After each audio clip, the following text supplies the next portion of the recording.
Hey guys, welcome back for another episode of The Suited Shootist. Just real quick before I jump into it, for the new subscribers, welcome. I'm thrilled to have you guys. I really do appreciate the support.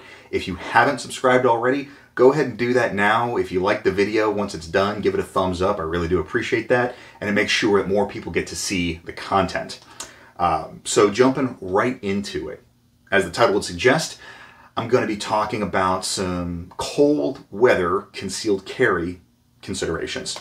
Now I will preface that by saying I'm talking about instances where you are dressing warmly for comfort and not for survival. So we're not talking about like the really aggressive multi-layered systems, whether you're out backpacking, hunting, or you just live in a part of the country or the world where winter is the season that's trying to kill you. So just for frame of reference.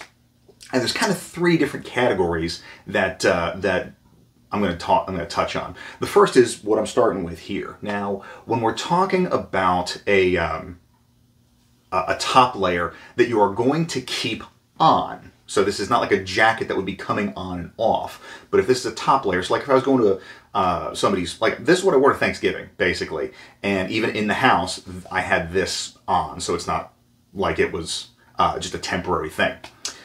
The material matters, and here's why. You've got knit material and woven material. Knit material, stuff like sweaters and like polo shirts and stuff like that, stretches. Woven material doesn't, and that's important because in a circumstance like this, where this is my top layer and is going to remain my top layer, nothing really changes. It's a closed front cover garment that I can get out of the way and get ready access to my handgun carried in the same fashion as I normally do. Now, if you're gonna go that route, then typically you only want the outermost layer to be between you and the gun. One caution with that. Whatever fabric or fabrics are touching the gun are gonna get chewed up.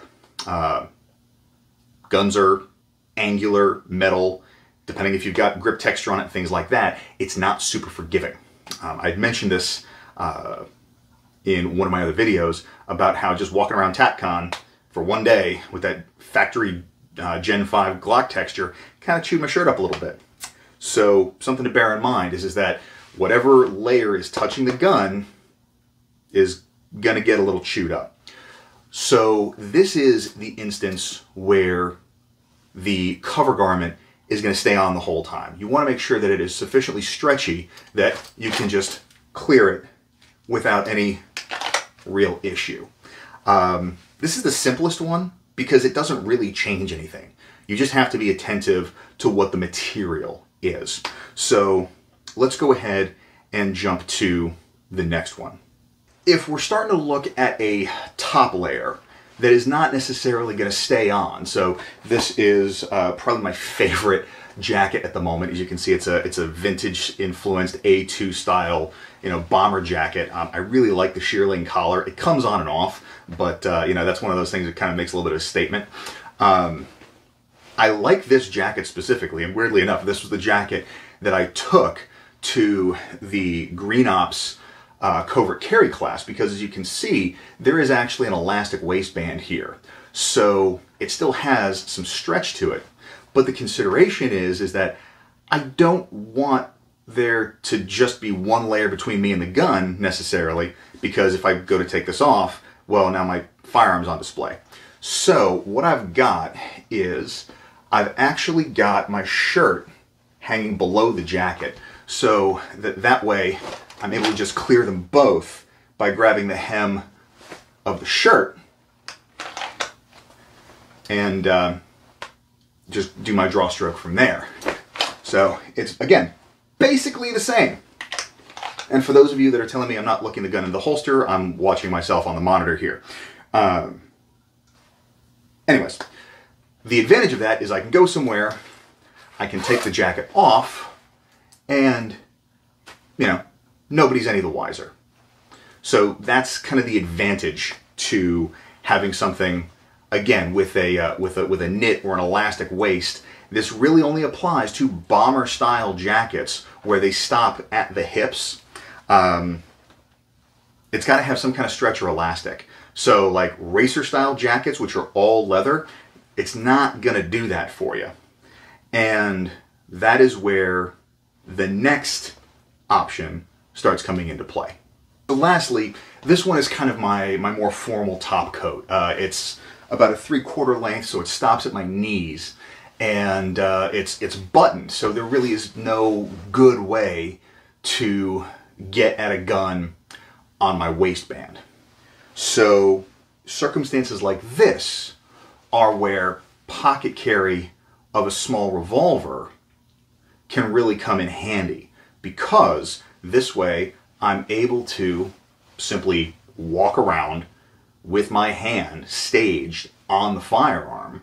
So in the event that it's needed, I still have my options for the fence and for managing unknown contacts, and I can still bring it into play relatively quickly. Now these are kind of deep pockets. I mean, you can see that it goes about halfway up my forearm. So this is not going to be a speed draw kind of kind of situation, but I can still get it out relatively quickly. Now, obviously, if you're going to do this, you're going to want a pocket holster of some sort.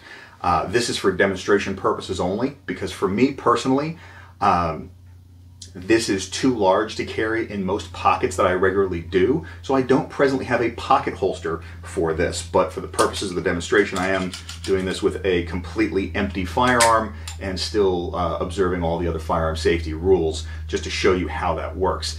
Now, the other thing to consider is, once you take this coat off, it's no longer, it's not a coat, it's a gun with a coat wrapped around it. Same reason why I don't like bag carry and all this other stuff. So at some point, you're going to have to figure out a way to discreetly shift this out of this pocket and into either another pocket or inside your waistband, which, again, at that point you need a purpose-built holster for it. So logistically, that can be a little bit complicated, which is why the other piece of the equation that I mean, quite literally, I can go to any coat in my closet and find one of these, is one of the cans of Palm OC. These are 12 bucks a piece, and so literally at least half the jackets in my wardrobe have one of these sit in the pocket right now, because I can just put it in there and almost forget about it, so that way it's just ready to go. And if the jacket comes off and I'm leaving it unattended, that's not a problem. Well, let me rephrase. It's less of a problem. Obviously, if somebody gets a hold of this and gasses themselves, they're not going to have a good day, but it is dramatically lower consequence than an unattended, unsecured firearm.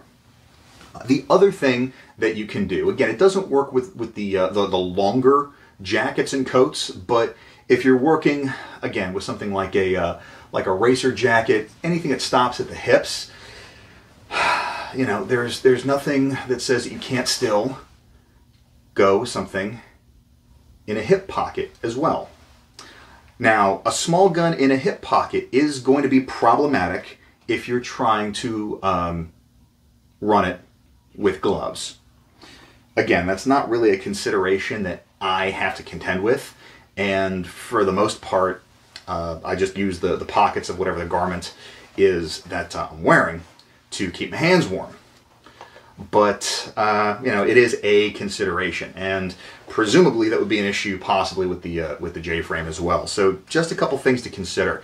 If you are going to try and maintain the same positioning of your firearm, then at the very least you need the innermost layer longer than everything else, so you can get to it and get at the gun. Or your outermost layer needs to be stretchy enough that you can access the gun. If you're going to wear a heavy top layer that doesn't allow for that, stashing a small firearm or a can of pepper spray in the pockets of that, definitely an option to look at. So just, kind of a primer, because right now is the time where this is relevant information. So take a look. Let me know what you think. I'd love to hear it. Tell me if you guys do something differently. Put it down in the comments. Aside from that, please join the Facebook group. We've got a lot of growth going on there and some great conversation. And if you've gotten use out of the channel and you want to support it directly, the Patreon is also active, and my patrons are awesome. So thank you guys so much. Other than that, hope you guys have a great week. Stay dangerous and stay sharp.